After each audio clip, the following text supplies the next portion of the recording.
Voltamos aos nossos vídeos no nosso canal aqui, o Aluno Aprovado. Estamos com saudade, passamos um bom tempo aí sem postar vídeo, mas hoje é de uma forma especial. Voltamos aí com uma tecnologia mais avançada, né, com o nosso projetor, e a partir de agora nossas aulas serão transmitidas para o nosso canal através do projetor, do notebook, computador, de uma parte tecnológica muito sofisticada para ajudar você a entender melhor os nossos assuntos e aquilo o qual nós queremos passar para o seu conhecimento, ok? Então vamos lá para a nossa aula, iniciando hoje as grandes navegações. Fica com a nossa aula e bons estudos. Caderno e caneta na mão, né? Vamos lá. Bom, a nossa primeira aula de hoje, com a parte com a tecnologia, né, com o projetor e o computador, é sobre as grandes navegações, ou conhecida também como expansão marítima. E nós vamos explicar aí de forma bem detalhada que evento foi hoje e foi esse, para que você entenda melhor, tá bom? Vamos lá, expansão marítima ou grandes navegações. Bom, durante os séculos XV e XVI, os europeus, principalmente portugueses e espanhóis, lançaram-se nos oceanos Pacífico, Índico e Atlântico com dois objetivos principais: descobrir uma nova rota marítima para as Índias e encontrar novas terras. Bom, primeira coisa que nós podemos entender é o seguinte, é que eu poderia acrescentar aqui mais um objetivo principal desse empreendimento aí tido pelos portugueses e espanhóis, que além de descobrir uma nova rota marítima para as Índias e de encontrar novas terras, eles também tiveram o objetivo de encontrar aí especiarias, pedras preciosas, riquezas no sentido geral, no modo geral, até porque a junção, né, de Portugal e Espanha, chamada União Ibérica, com a ajuda da classe burguesa, nada mais foi do que essa tentativa de enriquecer ainda mais através das riquezas encontradas nas terras colonizadas por eles mesmos, tá? Esse empreendimento, tá? Essa expansão marítima foi muito complexa e perigosa. Complexa por quê? Porque teve que existir aí uma grande junção entre Portugal e Espanha, que já veio aí através de guerras, conflitos que existiram lá na Idade Média, que existiram na Europa, depois da fundação, né, do feudalismo, do início do feudalismo, até chegar à Idade Moderna, a idade, vamos dizer assim, a idade moderna que deu origem à circulação do comércio, da mercadoria. Foi complexo por causa disso, houve várias batalhas, vários conflitos sociais, tá? E aí, com a ascensão da burguesia, a burguesia vai fazer uma parceria junto com os reis absolutistas, e essa parceria vai culminar aí em vamos dizer assim, em um investimento maciço, tá? E maciço mesmo, maciço no sentido literal da palavra, porque foi um investimento muito pesado nesse empreendimento. E perigoso porque naquele período a Igreja Católica tinha passava uma ideia para as pessoas de que no meio dos mares existiam vários monstros, né, dragões, monstros espirituais, que era impossível que os portugueses e espanhóis atravessassem os oceanos, tendo em vista que no meio deles havia um abismo, tá? Por isso se tornou perigoso. E aqui, nesse slide aqui, a gente vai ver uma foto ilustrando muito bem isso. Depois, quais eram as condições básicas que existia nesse período lá na Idade Média para a Idade Moderna? Pronto, a formação do Estado absolutista, que foi a centralização do poder político, e a gente vai dar uma aula aqui específica sobre o que foi o absolutismo, que foi a centralização do poder na mão de um rei. Então, a pré-condição básica que foi dada para que esses países quando eu falo Portugal e Espanha, empreendesse essa aventura marítima, foi a formação do Estado absolutista, ou seja, foi dado aos reis um poder centralizador, tá? Muito interessante isso. Nós vimos aqui o mapa, tá? O mapa da Europa como era nesse período. Nós vamos encontrar aqui as Índias, era onde eles queriam chegar, tá? Você está vendo aí o indicador, as Índias.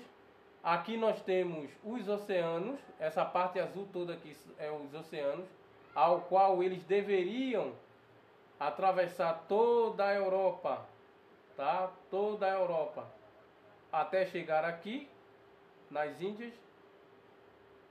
O objetivo era esse, tá? Mas chegaram na América, é tão tal que Cristóvão Colombo, ao chegar aqui, achou que estava nas Índias e chamou todos que estavam aqui de índios. Por isso os indígenas é chamado de ameríndios, né?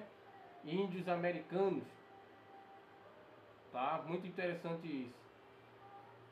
Nós vamos passar aqui.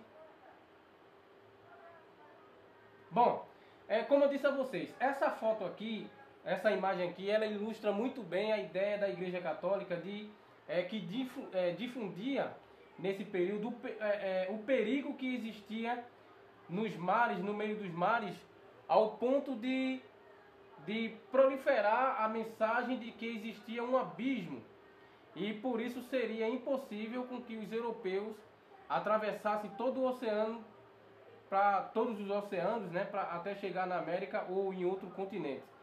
Mas depois foi confrontada essa mensagem, ou seja, essa ideia, porque os europeus entenderam que a Igreja Católica também tinha o desejo de colonizar outras terras, não só na questão espiritual, não só na questão religiosa, mas também para adquirir ainda mais riqueza. Lembre-se que a Igreja Católica se tornou a instituição mais rica e poderosa da Idade Média, da Europa, tá? Por quê? Porque a Igreja Católica não dominava só a questão espiritual, não dominava só a questão da fé, mas dominava também na questão econômica, porque aí ela extorquia, vamos dizer assim, riquezas das pessoas que não sabiam ler, tá? Muito interessante. Fatores da expansão marítima e ciclo oriental. Nós vamos ver agora quais foram os fatores que levaram a essa expansão, tá? Bom, qual foi o primeiro fator? O primeiro fator foi a transição do feudalismo para o capitalismo. Lembrando, o que foi o feudalismo? O feudalismo foi um período da história, na Idade Média, em que a terra era o centralizador econômico, era o centro da economia naquele período. Feudo, a palavra feudo vem de uma propriedade, terra, tá? Então, saímos agora da terra como ponto central da economia para o capitalismo. E o capitalismo, ele vai ganhar força justamente com essa expansão marítima. Por quê? Porque aí vai aumentar ainda mais o poder da burguesia em relação a transações comerciais, tá? E nós temos aqui o seguinte: a expansão marítimo comercial europeia, ocorrida nos séculos XV e XVI, constitui um dos principais capítulos da transição da Idade Média para a Idade Moderna. Por que isso? Porque aí nós vamos sair de uma Idade Média que era tido como Idade das Trevas, onde 80% da população europeia não sabia ler, era analfabeta. Uma idade em que a terra era o centralizador econômico, em que tinha laços de fidelidade do vassalo para com o seu suzerano, né? E a dominação dos senhores feudais para uma idade moderna que vai dar agora lugar ao comércio, ao escambo, né, que é a troca, a circulação do dinheiro, a circulação das mercadorias. Tá? Isso é muito importante. E também uma coisa que se deve comentar aqui, uma coisa muito importante é que a Idade Moderna ela vai substituir a Idade Média também na questão ciência. A Idade Média era muito ligado à fé. O europeu era muito ligado às questões religiosas. As questões dava-se muito crédito às questões da igreja, aos dogmas cristãos. Por quê? Porque como a população era, na sua grande maioria, analfabeta, a igreja católica vai aí se intitular como o dono da sabedoria, o dono do conhecimento. Tá? Deu para entender? Então, a igreja católica ela vai dominar a mente humana nesse período, mas quando chega a Idade Moderna, a ciência vai confrontar a fé. As pessoas vão passar agora a não procurar mais a igreja, a não procurar mais, não acreditar mais, assim, entre aspas, claro, não acreditar mais nas palavras dos padres, do Papa, por exemplo. Porque na Idade Média o Papa era considerado o representante de Deus. Aliás, até hoje. Mas naquele período era muito mais forte. Tudo que era dito era tido como uma palavra vinda do próprio Deus. Por quê? Existia um documento chamado, que era o documento da origem divina dos reis e do Papa. Tanto os reis como o Papa era representante de Deus. E tudo que ele dizia era o próprio Deus que estava falando. Na Idade Moderna não. Na Idade Moderna agora as pessoas vão confrontar as ideias católicas, os dogmas católicos, as palavras do Papa, dos padres, tá? E é daí, pessoal, que podemos estudar e deduzir. Foi daí que fez Martinho Lutero questionar a venda de indulgência e outros dogmas da Igreja Católica, sendo ele próprio monge, que fazia parte ali do clero, né? Da elite clerical da igreja. Tá bom? Segundo, a fase marcada pela crise do feudalismo e pela formação do capitalismo, conhecida como pré-capitalista ou capitalismo comercial. Tá bom? Então a crise do feudalismo vai dar origem agora ao capitalismo comercial, que ganha força justamente com as grandes navegações ou com as expansões marítimas. Muito interessante. Tá? Deixa eu ver aqui. Tá, vamos lá. No plano econômico, as crises do século XIV, que foi a retratação do comércio, e do século XV, que era a necessidade de expandir esse comércio, levaram à procura de novos mercados, tanto para consumir os excedentes europeus de manufaturados, como para fornecer metais preciosos e artigos orientais por uma nova rota. Como eu falei no começo, os grandes objetivos da expansão marítima, uma delas foi conquistar metais preciosos, pedras preciosas, não só dominar a terra no sentido colonial, mas também tomar a riqueza que existia nessa terra ao qual eles possuíam, tá? E isso é muito importante. Aqui diz a procura de novos mercados. Qual novos mercados? Bom, lá na Europa eles vão dar origem ao comércio, tá? Mas eles precisam encontrar novos mercados para proliferar, para espalhar essa troca de mercadorias, tá? Pelo mundo, não só na Europa, mas por outros continentes. Aí diz, tanto para consumir os excedentes europeus de manufaturados, como para fornecer metais preciosos e artigos orientais por uma nova rota. Isso é muito interessante. Muito interessante. As especiarias. O controle do oferecimento das mercadorias orientais estava nas mãos apenas dos comerciantes italianos, principalmente oriundos das cidades de Gênova e Veneza. e um grupo de comerciantes muçulmanos que mantinham estreitas relações comerciais. Bom, em relação ao comércio, quem deu origem às transações comerciais foi justamente os italianos que viviam nas cidades de Gênova e Veneza, tá? E alguns outros ali que viviam na Europa. Então, esse comércio precisaria ser espalhado pela Europa, mas também para outros continentes. E aqui diz um grupo de muçulmanos, comerciantes muçulmanos. Bom, nós queremos aqui trazer uma observação muito importante. Quando se fala aqui comerciantes muçulmanos, fala-se também em judeus, comerciantes judeus, tá? É porque assim, os nossos livros didáticos, infelizmente, eles foram criados com a ideia para tirar a cultura judaica de cena, as práticas judaicas de cena, mas os primeiros comerciantes europeus a dar origem à prática de comércio, circulação de comércio, de mercadorias, eram comerciantes judeus. Aí coloca-se aqui muçulmanos. Claro, também nós aceitamos que foi alguns muçulmanos também que existia naquele período, uma grande leva de muçulmanos e judeus na Europa, que mantinham estreitas relações comerciais junto com os italianos, tá? Qual eram essas especiarias? As principais eram canela, pimenta, cravo, a cânfora, noz moscada, o gengibre. Tinha também, não vamos esquecer que tinha também a questão do trigo, do algodão.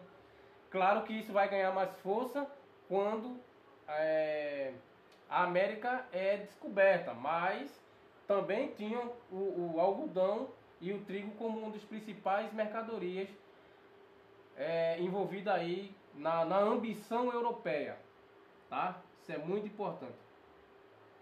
Nós temos aqui os mapas com as rotas por onde os comerciantes venezianos e genoveses eles andavam, né? Faziam viagem para proliferar e espalhar suas práticas comerciais, né? A seta vermelha é as rotas comerciais venezianas, os italianos de Veneza, e as rotas azuis, comerciantes de Gênova, tá? Muito interessante isso aqui. No plano sociopolítico, havia o interesse da burguesia mercantil em ampliar a circulação comercial, a qual foi também impulsionada pelo fortalecimento do poder do Estado Nacional. Vamos lá. Havia o interesse da burguesia. Bom, professor, quem foi a burguesia? A classe burguesa foi... Quem eram os burgueses? Os burgueses eram um grupo de comerciantes que viviam em pequenos vilarejos. Esses pequenos vilarejos eram chamados de burgos. E foram eles que deram origem à venda e troca de mercadorias, tá? E quando se fala burguesia mercantil, já está dizendo burguesia mercantil, ou seja, comerciantes que trabalhavam com mercadoria, tá? Em ampliar a circulação, como eu falei para vocês, essa ambição europeia de ampliar o comércio para outros continentes, a qual foi também impulsionada pelo fortalecimento do poder do Estado Nacional. Quais foram os principais Estados Nacionais da Europa? Justamente Portugal e Espanha. Tá? Vocês lembram da União Ibérica? Como eu falei antes, a União Ibérica foi a junção de Portugal e Espanha, justamente para fortalecer esse laço econômico entre as duas potências, entre as duas nações, entre os dois estados. E a partir daí eles se tornaram os dois principais estados nacionais. Tá? Muito interessante. Já no plano cultural, a divulgação de novas ideias, uma maior curiosidade intelectual por parte dos europeus e, sobretudo, a contribuição das grandes invenções como a pólvora, a bússola, papel e imprensa.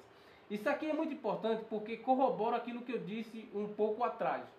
No plano cultural diz assim, a divulgação de novas ideias. Que novas ideias é essa? Bom, na Idade Média eu falei que a população europeia era dominada pelo pensamento católico, pelo pensamento religioso, tá? as pessoas acreditavam em tudo que o clero católico falava. Só que com a Idade Moderna, com a chegada da Idade Moderna, vai surgir aí novas ideias, vai surgir aí novas invenções. A ciência vai ganhando força. Na medida em que a ciência vai ganhando força, a fé vai perdendo sua autoridade, sua autonomia. E diz, uma maior curiosidade intelectual, vai surgir aí grandes homens intelectuais da época, tá? Nós vamos estudar sobre iluminismo, que é uma classe de homens intelectuais que vai se levantar contra a dominação tanto do absolutismo quanto religiosa da Igreja Católica, tá? Por parte dos europeus e, sobretudo, a contribuição das grandes invenções. Então, com a chegada da Idade Moderna, as grandes invenções vão surgir, como pólvora, bússola, papel e imprensa. E a bússola, pessoal, foi uma das invenções que vai possibilitar a chegada dos europeus aqui na América, tá? Isso é muito, muito, muito importante. É muito importante. Nós temos aqui a imagem aqui, a bússola, como era a bússola antigamente. Astrolábio, tá? Uma invenção muito importante também. E as caravelas. Eram essas embarcações aqui, esses barcos com uma cruz aqui, né? Que é o símbolo do Vasco, né? Quem é vascaíno aí, torcedor do Vasco sabe. E as caravelas que deram origem à travessia dos homens pelos oceanos até chegar aqui na América. Tá? Isso é muito importante. Na parte tecnológica também, a parte tecnológica ela vai ganhar força na Idade Moderna, né? Que é a partir do século XV as cidades marítimas desenvolveram ou apoderaram de instrumentos para navegação em alto mar. Aí tem a bússola, astrolábio, caravelas, quadrante, mapas, tá? Até mapas foram criados nesse período. Isso é muito importante. Possibilitando essa grande aventura dos países ibéricos, como Portugal e Espanha, assim como eu falei para vocês. Mas o grande responsável pelo sucesso da empresa foi o novo homem, aventureiro e adequado a essa tarefa. Quando se fala no novo homem, está falando do homem moderno. O homem que não está mais preso à Igreja Católica, não está mais preso à dominação religiosa, e sim com a mente aberta para a ciência, né? O homem moderno. No plano religioso, deve-se levar em conta o ideal cruzadista, ou seja, as cruzadas. Isto é, o empenho em expandir a fé cristã por meio da conversão dos gentios. Primeiro, o que foram as cruzadas? As cruzadas, né, em número de 8, existiram 8 cruzadas, foi uma tentativa da Igreja Católica de não só tomar a cidade santa, né, Jerusalém, dos muçulmanos e dos judeus, porque é lá que está toda a história de Cristo, mas também desenvolver uma rota comercial através do Mediterrâneo, tá? Então, o que é que acontece? Eu vou explicar melhor para vocês. No plano religioso aqui explica o seguinte, que todas as embarcações, as caravelas que vieram para a América, tanto para descobrir a América quanto o Brasil, vieram com um grupo de religiosos chamados jesuítas, que também era conhecido como Companhia de Jesus. E esses religiosos, esses católicos, vieram com a missão de catequizar os indígenas através da fé cristã. Vieram trazer a fé cristã para dominar a mente daqueles que existiam também aqui na América. E isso aqui me leva a fazer tecer alguns comentários muito importantes para vocês. Bom, quando os jesuítas chegaram aqui na América, eles se depararam com homens e mulheres seminus, tá? Que foi chamado, primordialmente chamado de índios ou índias. Índios e índias. Seminus, que eram vestidos apenas para cobrir as partes íntimas com folha de mato ou pele de animais. Bom, Pero Vaz de Caminha, que foi o primeiro escritor ao chegar aqui em terras americanas, ele relatou em sua carta, datada de 1500 e pouco, que achou coisas estranhas em relação aos indígenas. Primeiro, eles andavam seminus e usavam folha de mato e pele de animais para cobrir as partes íntimas.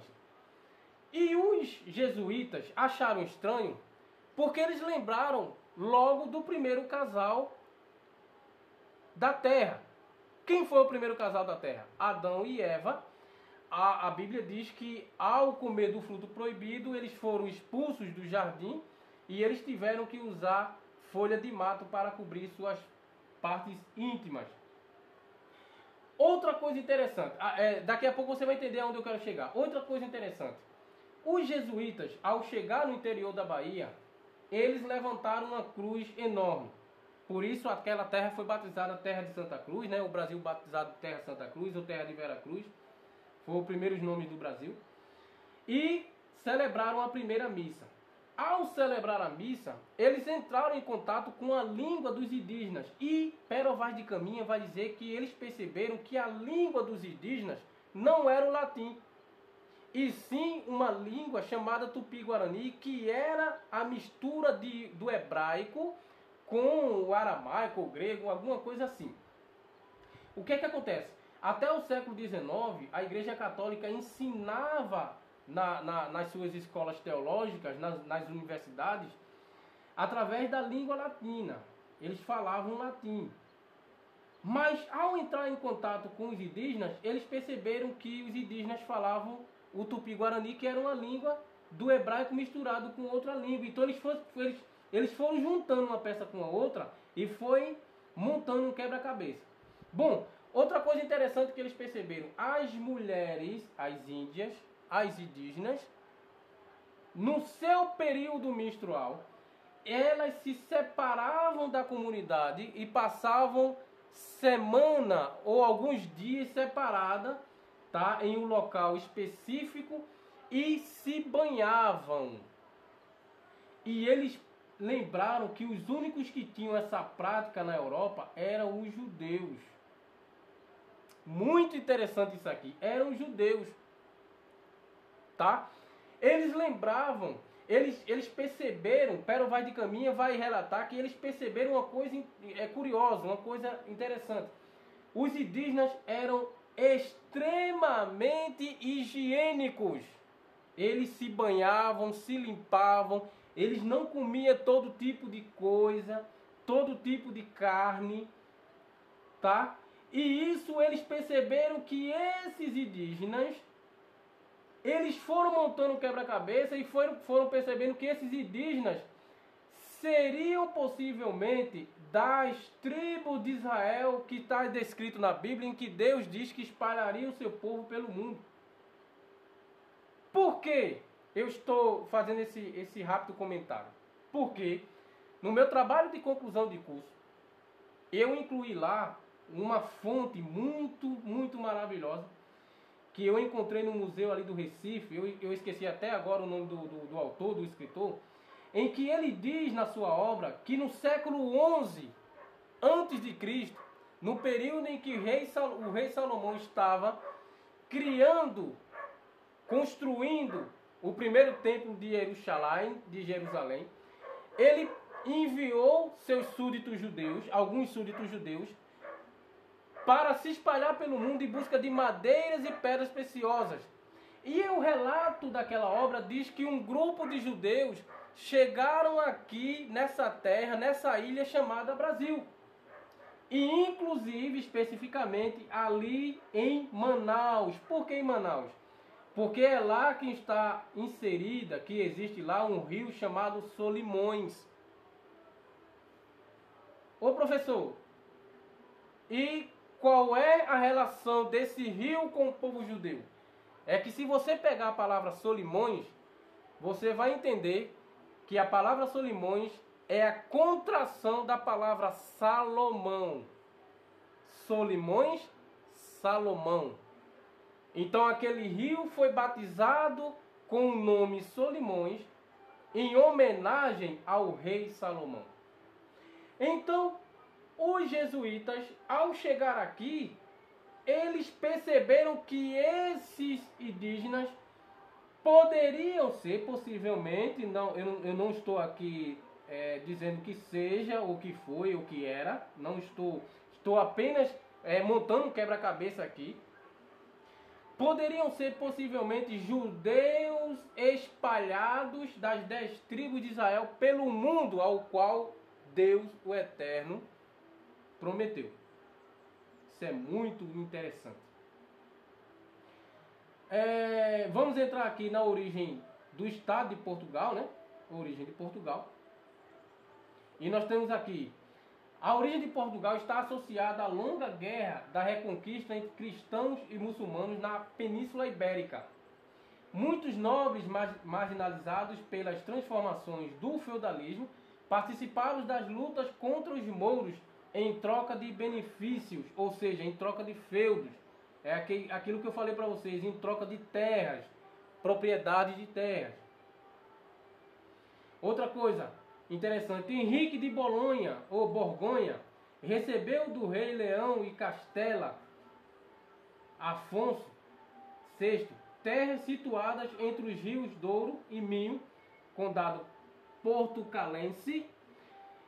Em 1139, Afonso Henrique, filho de Henrique de Borgonha, rompeu as relações de suzerania e vassalagem com os castelhanos, ou seja, com os espanhóis, e intitulou-se rei de Portugal, fundando a dinastia de Borgonha, tá? E a gente vai entender muito bem isso aí. Na Revolução de Aves, em 1383, com a morte do último rei da dinastia de Borgonha, é aclamado como rei Dom João, mestre da cidade de Aves. O apoio financeiro da burguesia foi decisivo nesta vitória. Assim, durante toda a dinastia de Aves, os reis favoreceram e apoiaram as atividades burguesas. Os reis aí sempre apoiando os burgueses e os burgueses sempre fazendo acordo com os reis. Pioneirismo português. Por que Portugal se tornou o primeiro, ou um dos primeiros, junto com a Espanha, a empreender nas rotas marítimas? Nós vamos entender aqui agora. Desenvolvimento comercial, que proporcionou o surgimento de uma burguesia dinâmica e economicamente forte. Primeiro ponto que nós vamos entender é que Portugal se tornou um dos primeiros países a empreender as rotas marítimas pelo seu desenvolvimento comercial. Portugal tinha uma prática comercial muito forte, que proporcionou o surgimento de uma burguesia dinâmica, tá? E economicamente forte. Ou seja, é aquilo que eu falei um pouco antes para vocês. Burguesia, os primeiros comerciantes a dar origem às práticas comerciais na Europa. Tá? Muito interessante. Outra coisa, interesse do grupo mercantil em expandir suas transações comerciais. Portugal tinha um grande interesse, tá? Mercantilista em expandir suas transações comerciais. Outra, consolidação do poder real por meio da Revolução de Aves. Lembra? Dom João se tornou rei e a partir daí ele vai receber a centralização do poder real em suas mãos. Vai se tornar aí um absolutista, né? Promovida pela burguesia que comandou o evento. Ou seja, a burguesia aclamou Dom João como rei e lhe deu todo o poder comercial e todo o poder real, né, e político em suas mãos. Aperfeiçoamento náutico, que também era uma prática particular dos portugueses. Aperfeiçoamento náutico pela invenção da caravela, que foi os portugueses foram os primeiros a inventar as caravelas. Utilização da vela triangular ou latina. Depois, posição geográfica favorável em direção ao norte. a posição geográfica de Portugal até chegar na América é muito favorável. Se você olhar o mapa mundo de hoje, você vai perceber isso, né? É favorável em direção ao norte, rota escala mar Mediterrâneo Atlântico Norte, ou seja, atravessar sempre o Mediterrâneo para chegar aqui na América. E a costa africana e até mesmo o espírito cruzadista presente na expansão luso privilegiada. Quando se fala luso, toda vez que você na matéria de história ouvir a palavra luso ou lusa, está se referindo aos portugueses, tá? Está se referindo à coroa portuguesa. E, de novo, a palavra aqui, cruzadista. Lembra quando eu disse que as cruzadas não só serviram para tomar a cidade santa, né, a cidade de Jerusalém, das mãos dos muçulmanos e judeus, mas também serviram para conquistar aqui novas rotas marítimas através do Mediterrâneo. Tá vendo? Isso é muito interessante. Expansão privilegiada, um dos primeiros. Centro também de estudos náuticos em Sagres. A cidade de Sagres é conhecida na história como uma das primeiras, ou uma das únicas, né? Onde surgiu aí os estudos náuticos. Tá, pessoal? Isso é muito interessante. Etapas das navegações e conquistas portuguesas. Quais foram as etapas das navegações e conquistas portuguesas? Primeiro, conquista de Celta. A conquista de Celta está ligada às navegações. Depois, o Cabo do Bojador. Depois, a introdução. Preste atenção isso aqui, ó. Cabo de Bojador, arquipélago de Açores e Cabo Verde. Introdução da cana-de-açúcar, pecuária, sistema de capitanias hereditárias e mão de obra escrava. Isso aqui são características coloniais da América, pessoal. Por quê? Por quê? Vamos lá. Aqui na América, tá? Depois da Europa, foi o primeiro aqui, principalmente Pernambuco, né, Nordeste. Foi o primeiro, ou um dos primeiros, a dar origem a uma grande produção de açúcar, que vai tornar o Brasil aí o país mais importante na produção açucareira em relação a mandar e vender esse açúcar para a Europa. Nós vamos estudar aqui uma aula específica sobre o açúcar, né? E a importância da cana do açúcar para o Nordeste brasileiro, principalmente Pernambuco. Tá? Pecuária, criação de animais como gado, né? Suíno, né? Porcos e outros animais. Sistema de capitanias hereditárias, ou seja, a divisão das terras conquistadas, porque as capitanias hereditárias nada mais é do que os lotes de terras que eram divididos por essas nações que colonizavam outras nações. E mão de obra escrava, por quê? Porque precisaria de homens para plantar o açúcar, já que aqui na América não tinha pessoas com esse conhecimento. Aliás, calma, deixa eu voltar um pouquinho. Já que lá na Europa não tinha homens com esse conhecimento, e aqui na América tinha, que os indígenas tinham essa prática, a prática de cuidar de animais, tá? Então, tudo isso aqui precisou de homens que entrou no sistema de mão de obra escrava. Entendeu aí, pessoal? Muito importante isso. Voltando. A cana-de-açúcar, que em 1435 a 1456, ela vai surgir lá, suas primeiras mudas lá no arquipélago de Açores e Cabo Verde. Depois da descoberta da América e do Brasil, o açúcar vai chegar aqui no Brasil. E ela é plantada, uma das primeiras mudas são plantadas aqui no Nordeste. Tá? Depois a gente vai ver aí, aqui em Pernambuco, na Bahia. Tá? Muito importante isso aí. Os indígenas tinham essa prática da plantação da cana-de-açúcar, a prática do cuidado dos animais, né, da pecuária, e o sistema de capitanias hereditárias, que eram as terras os lotes de terras que eram divididas para esses colonizadores. E precisava de homens para fazer tudo isso aqui. Por isso esses homens entrou na mão de obra escrava, ou seja, mão de obra não remunerada, mão de obra não paga. Muito interessante. Aqui tem um mapa, né? Nós não vamos poder perder tempo com isso, que é o mapa do Cabo da Boa Esperança, tá? Nós vamos adiantar um pouquinho aqui.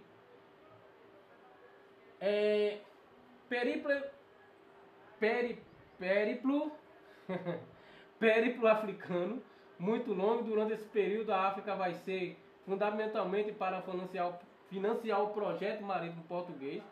Por quê?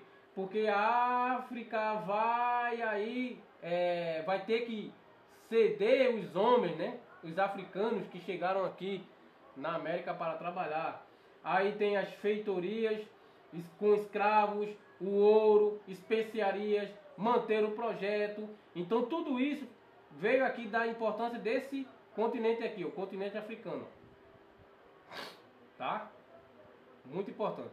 Dom Afonso de Albuquerque, considerado o formador do Império Português nas Índias, o uso da força, conquistas militares, relações comerciais pacíficas e ação missionária. Uso da força por quê?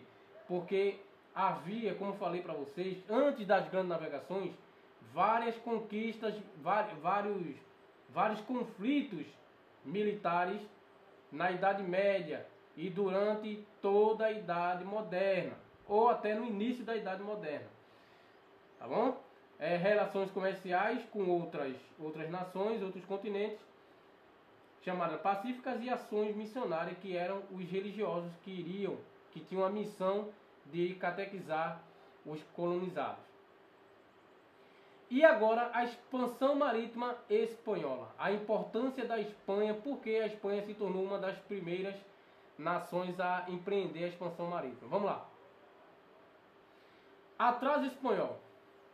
Guerras de reconquistas, ou seja, conflitos diários e vários conflitos na Espanha.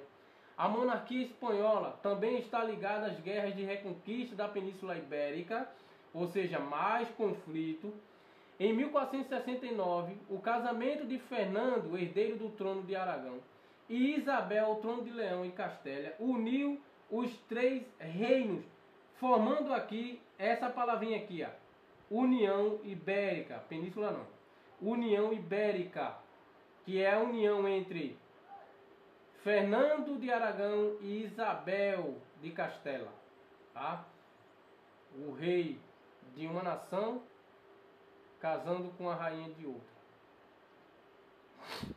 Era o primeiro passo para a formação da Espanha. Em 1492, que foi o ano que os espanhóis chegaram aqui na América, os exércitos de Fernando e Isabel expulsaram definitivamente os árabes, consolidando a monarquia espanhola, que foi a chamada Batalha de Granada, que foi a batalha dos espanhóis contra os árabes. Etapas das navegações e conquistas espanholas. Vamos lá. Cristóvão Colombo. Vê que coisa interessante isso aqui. Deixa eu botar aqui um pouquinho. Aqui. Tá. Vamos lá. Cristóvão Colombo acreditava na esfericidade da Terra. Queria chegar ao Oriente viajando em direção ao Ocidente. Partiu em 3 de agosto de 1492 com 3 caravelas, Santa Maria, Pinta e Nina. Data da chegada, 12 de outubro de 1492.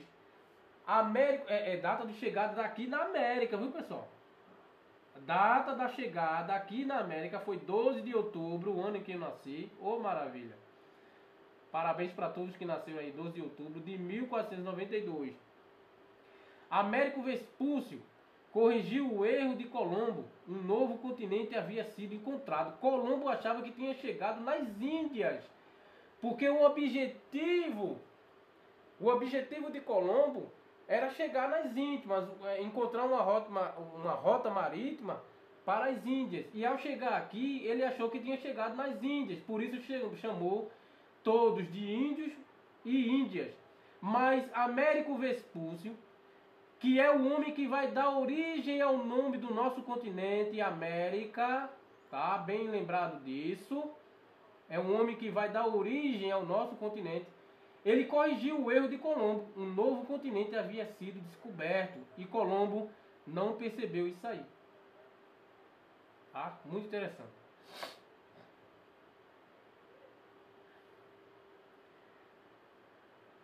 Tá, isso aqui vamos passar direto aqui porque é a foto do padre, se não me engano, padre Anchieta, sei lá.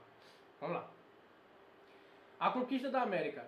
Jamaica, começou pela Jamaica em 1509, Cuba, 1511, Porto Rico, descoberta do Oceano Pacífico em 1513, Nunes Balboa descobriu o Mar do Sul, navegação da bacia do Mississippi em 1513, a descoberta do Rio da Prata em 1516, periplo mundial, a primeira viagem de circunnavegação da Terra em 1519 a 1522, iniciada por Fernando Magalhães e Sebastião del Cano. El Salvador e Guatemala, tá? Foi conquistado em 1523 a 1524, Honduras, Califórnia, Bolívia e assim por diante.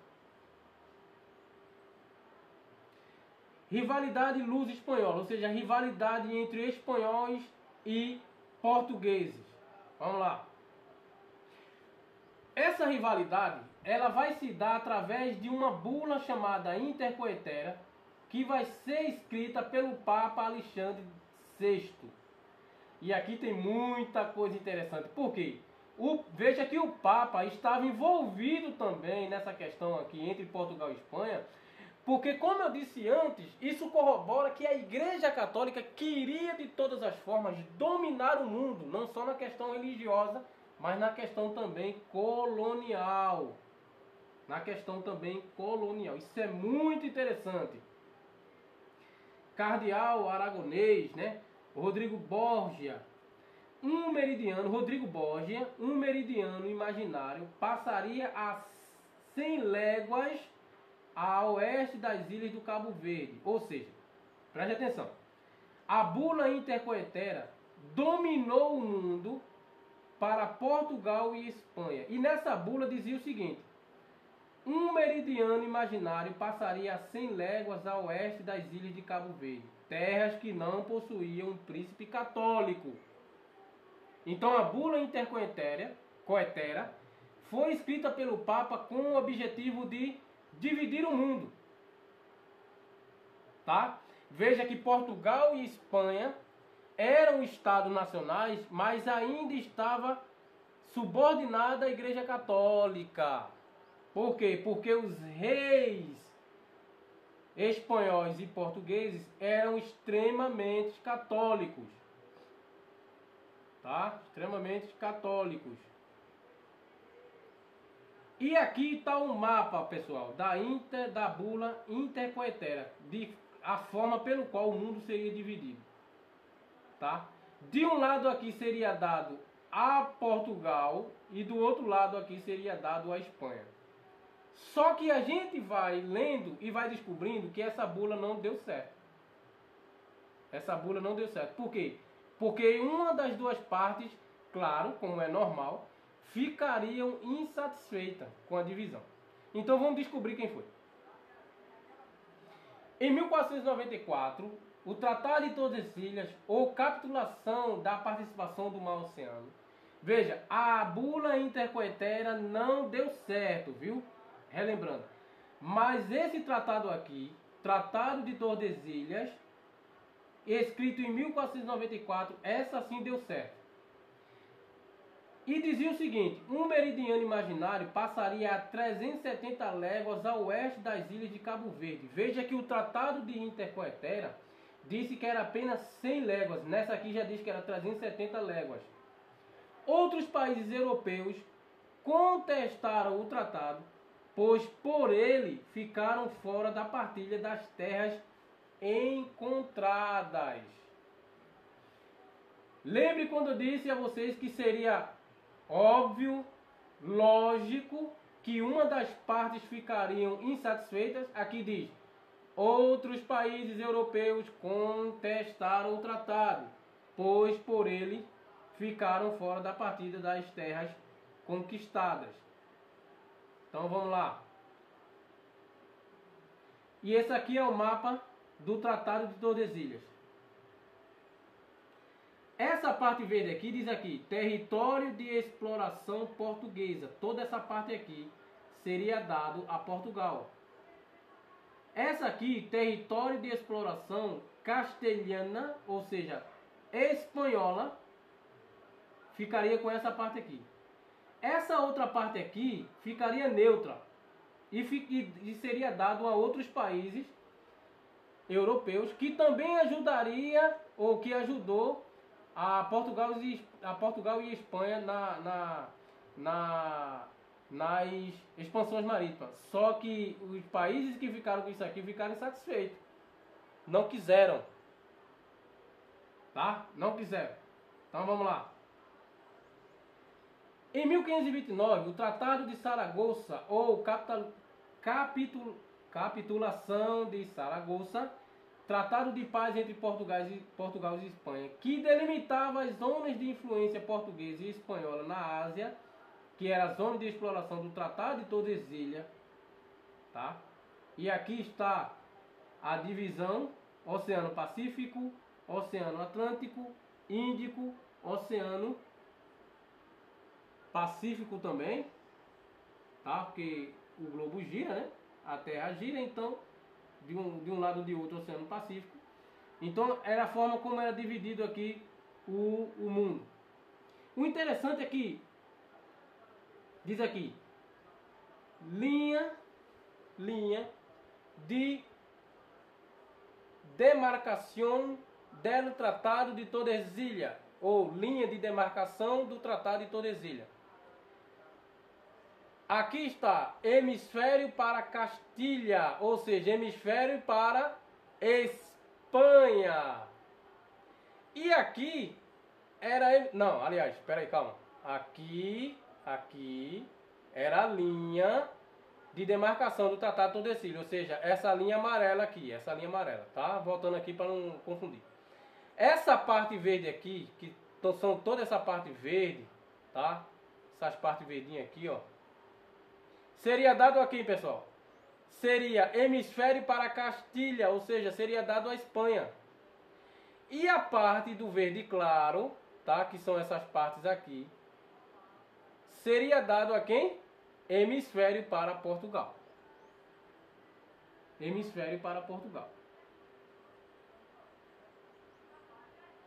Aí, veja que coisa interessante. Consequência da expansão marítima. A partir daí,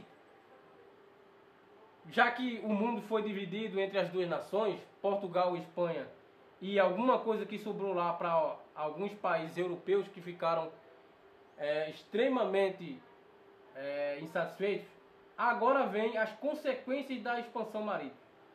Primeira consequência: deslocamento do eixo comercial europeu para o Atlântico. Ou seja, o comércio, a prática comercial, não vai ficar mais limitada apenas à Europa. Ela vai se espalhar pelo Atlântico.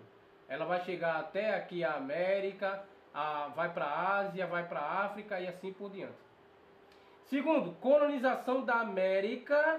Olha, a consequência da expansão marítima: colonização da América, a chegada de Portugal, da Espanha em 1492 e a chegada de Portugal em 1500. Terceiro, expansão do comércio europeu, ou seja, a expansão do comércio da Europa, que vai se espalhar por todos os continentes, tá? Quarto, a adoção de uma política econômica mercantilista. Uma política econômica mercantilista. O que é o mercantilismo, professor? O mercantilismo é uma prática econômica e política que vai possibilitar o avanço do mercado ou as transações das mercadorias por outros continentes. Por isso a palavra mercantilista. mercantilismo, mercado no centro de tudo, tá? Mercadoria, escambo, troca e assim por diante. Outra consequência, acumulação primitiva de capital, capitalismo comercial. Portugal e Espanha se tornaram tão ricos depois que descobriram novas terras, novas colônias, depois da expansão marítima. Por quê? Porque eles levaram para si, tomaram para si as riquezas dos continentes colonizados. Tá bom? Fortalecimento da burguesia mercantil nos países atlânticos e consolidação dos estados modernos, conhecido como estados nacionais. Aí vem Portugal, Espanha, França, Inglaterra e muitos outros, principalmente Inglaterra também, por causa da Revolução Industrial, tá? Fortalecimento da burguesia mercantil, ó, a burguesia. Por que foi que os burgueses, junto com os reis, financiaram as grandes navegações? Justamente para isso aqui, a acumulação de capital, tá? Será que eles são besta? Será que eles financiaram porque amava Portugal e Espanha ou porque amava a América? Não, eles financiaram por quê? Porque o acúmulo de capital fez com que essa riqueza fosse partilhada e aí fortalecesse a burguesia, aumentasse aí os burgos. Na maioria deles eram judeus, tá? Judeus e muçulmanos também. E por último, a europeização do mundo e expansão do catolicismo. Aqui tem uma coisa muito interessante. Eurocentrismo fala sobre Europa no centro de todas as coisas. Europeização significa o seguinte: o mundo vai ser influenciado pela cultura europeia. Aí aqui, quando se fala em cultura, eu posso falar aqui tanto na questão religiosa, porque o cristianismo nasce no Ocidente e vem para cá, para a América, trazer todos os seus pormenores, tá? Podemos falar também das danças, das comidas, das músicas, das universidades, da educação. Então, a cultura europeia, ela vai dominar o mundo. Claro, aqui o Brasil é miscigenado porque não recebemos só influência da cultura europeia, recebemos também influência dos africanos, né? E eu poderia citar aqui com comida: acarajé, cuscuz, o manguzá, a feijoada e outras comidas que veio da África. A dança como capoeira, né? A ciranda, e outras inúmeras, né? Candomblé, tá? Recebemos também influência da cultura asiática também, quando chegaram aqui os japoneses, chineses e assim por diante. Então, a Europa dominou o mundo nessa questão cultural religiosa, política, social, e a expansão do catolicismo, ou seja, o catolicismo vai ganhar o mundo, vai ficar não vai ficar mais restrito na Europa, mas ela vai ganhar o mundo, tá? Ela vai dominar todo mundo. Claro que aqui tem uma profecia bíblica em relação a essa dominação, tá? Porque está escrito no Apocalipse que a prostituta se assentaria no meio dos mares, ou no meio da terra, sei lá, no meio dos mares, parece. Então, se sentar no meio dos mares aqui é dominar o mundo no sentido religioso, dominar a mente humana. Observe que até hoje o catolicismo é a maior religião, né? Onde tem a maior quantidade de adeptos. E essas são as consequências da expansão marítima, tá bom? E por fim, um mapa aqui de como era a Terra no período em que a América foi descoberta. Tá bom, pessoal? Pessoal, muito obrigado. Muito obrigado pela atenção de vocês na nossa aula de hoje. Iniciamos hoje, como eu falei, uma série de aulas através do projetou aqui, né, da parte tecnológica, para melhorar ainda mais o nosso canal, o canal Aluno Aprovado. Espero que você tenha gostado da nossa aula. Por favor, compartilhe aí a nossa aula, o nosso vídeo, tá? E convide mais amigos para se inscrever. Se inscreva aí no nosso canal, você que não é inscrito ainda. E compartilhe nosso vídeo, dá o like e beleza. Tchau, pessoal. Até a próxima, se assim Deus quiser.